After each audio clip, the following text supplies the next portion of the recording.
बाघ बना सफेद शेर का दुश्मन। जंगल में सफेद शेर का राजपाट बहुत अच्छे से चल रहा था। सभी जंगल के लोग अपने राजा से बहुत अधिक खुश थे। हर किसी को उसकी हर फैसले पर बहुत ज्यादा नाज होता था। एक दिन वहाँ पर रहने वाले बाघ को राजा शेर की बुराई करने का मन हुआ। वो चाहता था कि सफेद राजा को वहाँ गद्दी से हटा दिया जाए और बाघ को राजा बना दिया जाए। मगर बाघ की हरकतें एक राजा जैसी बिल्कुल भी नहीं थी। वो हर किसी को परेशान किया करता था, बेवजह लोगों का शिकार किया करता था और जगह जगह जाकर एक दिन वो राजा शेर की बुराइयां करने लग जाता है। जब ये बात राजा शेर को पता चलती है तो सफेद शेर उसे सजा सुनाता है। देखो बाघ, मैंने तुम्हें पहले भी कई बार सचेत किया है। तुम्हारी हरकतें इस पूरे जंगल को नहीं भाती। बेवजह शिकार करते हो, अपने ही राजा का अपमान करते हो और लोगों को भड़काते हो। निकल जाओ हमारे जंगल से, यही तुम्हारी सजा है। राजा शेर बाघ को जंगल से बाहर कर देता है। बाघ कसम खाता है कि अब वो राजा शेर से बदला लेकर रहेगा। वो अपनी बहन के यहाँ रहने चला जाता है। वहाँ उसकी मुलाकात एक बहुत बड़े अजगर से होती है। अब तो हम दोनों बहुत अच्छे मित्र हो चुके हैं। क्या तुम मेरा एक काम करोगे? क्यों नहीं, बताओ क्या काम है। बाघ अजगर से सफेद शेर की बेटी को डसने के लिए कहता है। अपनी दोस्ती निभाने के लिए अजगर राजा शेर की बेटी को डसने की चाल में चल पड़ता है। अभी अजगर राजा की बेटी को डसने ही वाला था कि अचानक उड़ते हुए चील की नजर अजगर पर पड़ी और उसने उसे घायल कर दिया। ये बात जब राजा ने देखी तो राजा के साथ साथ बाकी जानवर भी वहाँ आ गए। अरे चील, ये तुमने क्यों किया?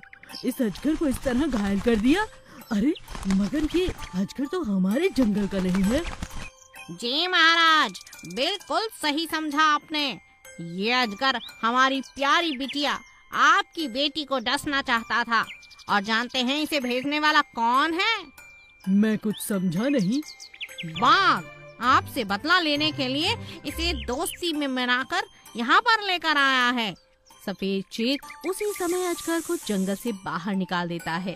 बाहर पहुंचकर अजगर अपने दोस्त से कहता है, मैं दोस्ती में आकर तुम्हारी बात मान बैठा। वो लोग इतने बुरे नहीं हैं जितने तुम हो। किसी से बेवजह बदला लेना और वो भी उनके बच्चों के माध्यम से, ये गलत बात है। आज से तुम्हारे साथ दोस्ती खत्म। तुमने अपने साथ साथ मेरा भी अपमान होने दिया। जा रहा हूँ मैं, और आज के बाद हमारे जंगल में भी तुम्हारे लिए कोई जगह नहीं है बाघ। और इस तरह से बाघ को एक और जंगल से बाहर निकाल दिया जाता है।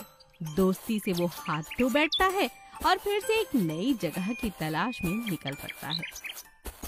एक बैल और गाय का जोड़ा जंगल में रहा करता था। गाय माँ बनने वाली थी। बैल उसका बहुत अच्छे से ख्याल रखता था। दोनों जैसे तैसे गरीबी में दिन काट रहे थे। बैल चाहता था कि वो अपनी पत्नी को पूरा आराम दे और उसका बच्चा बहुत ही तंदुरुस्त बाहर आए। एक दिन बैल अपने घर की तरफ आ रहा था। उसे उस दिन भी कोई काम नहीं मिला। कई दिनों से वो काम की तलाश में इधर उधर घूम रहा था। अचानक उसका पैर एक दलदल में फंस जाता है। अरे अरे अरे मेरा पैर, कोई है। बैल आवाज लगाकर मदद के लिए पुकारने लगता है। तभी तेज बारिश हो जाती है और बैल को निकालने के लिए कोई वहाँ पर नहीं पहुँचता। बैल वहीं पर दम तोड़ देता है। गाय अपने पति को ढूंढती ढूंढती बारिश के मौसम में वहाँ पहुँचती है और अपने पति को मरा हुआ पाती है। गाय जोर जोर से रोने लगती है। अब हमारा क्या होगा? मैं अपने बच्चे को अकेले कैसे पालूंगी? बारिश रुक जाती है। सबकी मदद लेकर जैसे तैसे गाय बैल का अंतिम संस्कार कर देती है। अरे भगवान, ये कैसी विपदा मुझ पर आ गई है। अब मैं कहाँ जाऊँ, क्या करूँ? हे भगवान। तभी उससे मिलने के लिए उसकी सहेली हिरन वहाँ पर आती है। हिरन गाय से कहती है, मुझे ये सुनकर बहुत अफसोस हुआ कि तुम्हारे पति अब नहीं रहे। मगर गाय, तुम्हें तो इतनी बड़ी संघर्ष की लड़ाई को लड़ना है। अपने आप को संभालो। ये लो, मैं तुम्हारे लिए कुछ बीज लेकर आई हूँ। मैं भी तो खेती करती हूँ। मैं भी तो अकेली हूँ। मेरे पति 5 साल पहले गुजर गए। अपने बच्चों को अकेले पालती हूँ। ये बीज इसलिए लाई हूँ ताकि तुम भी खेती करके अपना और अपने बेटे का जीवन आसान कर सको। गाय जैसे तैसे अपने मन को मनाती है और हिरन का शुक्रिया अदा करती है। दिन रात मेहनत करती है और पूरी फसल खड़ी कर देती है। सारे बीज बोने के बाद बहुत अच्छी फसल हो जाती है। एक दिन उसका बच्चा भी दुनिया में आ जाता है। दोनों सहेलियां बड़े प्यार से रहती हैं। हिरन गाय की मदद करती है और गाय हिरन की। एक दिन गाय हिरन से कहती है, बहन, तुमने ऐसे समय में मेरी मदद की जब मेरे पास कोई नहीं था। किसी के आगे भीख मांगने से पहले ही तुमने मेरा हाथ थाम लिया और मुझे इस योग्य बना दिया कि मैं अपना और अपने बच्चे का पालन पोषण कर सकूं। तुम मेरी सच्ची मित्र हो। आओ मेरे गले लग जाओ। दोनों खुशी खुशी रहने लगती हैं। गाय और लोमड़ी की दोस्ती। एक दिन एक गाय खाने की तलाश में घूम रही थी। वो बहुत जल्द माँ बनने वाली थी, इसीलिए उसे बहुत ज्यादा खाना खाना पड़ता था। उसे बहुत भूख लगा करती थी।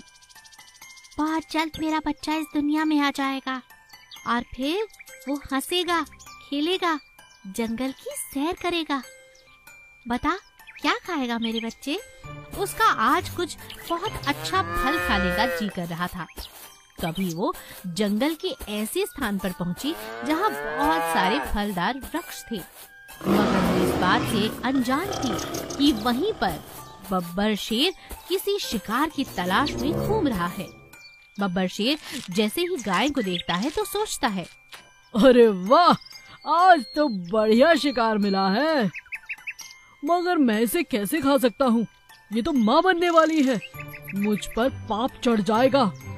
क्या करूँ, क्या करूँ? थोड़ी देर बाद राजा शेर की सहायक लोमड़ी वहाँ आ जाती है। बिल्कुल सही सोचा है आपने राजा शेर। एक गर्भवती गाय को खाने से आपके सर पर पाप चढ़ सकता है, मगर शायद बहुत जल्द आप इसे खा सकते हैं। मेरे हिसाब से बहुत जल्द बच्चा होने वाला है। जरा ध्यान से देखिए, वो तड़प रही है। हो सकता है उसका बच्चा अभी हो जाए। अरे वाह, तब तो दोनों शिकार। मैं खा जाऊंगा गाय को भी और उसके बछड़े को भी। क्यों लोमड़ी, क्या कहती हो? बिल्कुल ठीक कहा राजा जी, मगर अभी आपको यहाँ से थोड़ा बाहर जाना चाहिए। जब तक बच्चा नहीं हो जाता आपका यहाँ रहना ठीक नहीं। लोमड़ी बहुत समझदार थी। वो अपनी बातों में उलझाकर राजा शेर को गाय से दूर करना चाहती थी। जैसे ही गाय बच्चा देती है, लोमड़ी उस बच्चे को लेकर और गाय को सारी बात समझाकर वहाँ से बहुत दूर ले जाती है। थोड़ी देर बाद जब राजा वापस उसी जगह पर आता है तो देखता है कि ना तो वहाँ पर गाय है, ना बछड़ा और ना ही लोमड़ी। और उधर लोमड़ी गाय से कहती है, आज मैंने अपनी जान पर खेलकर तुम्हारी मदद की है। अपने बछड़े को देखो और उसका ख्याल रखना। मैं राजा शेर को किसी नई बात में फंसाकर तुम्हारी कहानी सुना दूंगी। गाय लोमड़ी का बहुत शुक्रिया